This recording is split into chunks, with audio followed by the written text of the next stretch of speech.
అమ్మా, శ్రీరాముడు ఎలా జన్మించాడో చెప్పవా? అరే తల్లి, చెప్తా విను.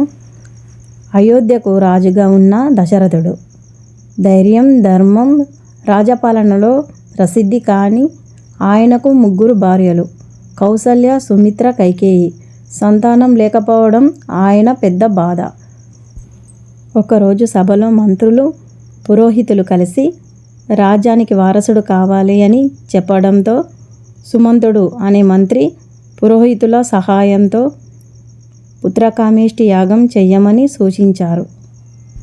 ఈ యాగం చేయడానికి అర్హుడైన ఋషి మహర్షి ప్రత్యేకంగా ఆహ్వానించారు. ఆయన అంగీకరించి అయోధ్యకు వచ్చి యాగం చేశారు. యాగం పూర్తయ్యాక అగ్నిదేవుడు ప్రత్యక్షమై దైవ పాయసం ఇచ్చారు. ఇది మీ భార్యలకు ఇవ్వండి, మీకు శ్రేష్టమైన సంతానం కలుగుతుంది అని చెప్పారు. దశరథుడు ఆ పాయసాన్ని ఇలా పంచారు. కౌసల్యకి సగం, కైకేయికి మరో భాగం, మిగిలిన పాయసాన్ని సుమిత్రకు 2 సార్లు ఇచ్చాడు. ఈ 3 మహారాణులు పాయసం తీసుకోగానే కొద్ది రోజుల కాలంలో వారి శరీరంలో దైవ ప్రభావం కలిగింది. ఆ విష్ణుమూర్తి అవతారంగా శ్రీరాముడు పుట్టేందుకు మార్గం సిద్ధమైందమ్మా.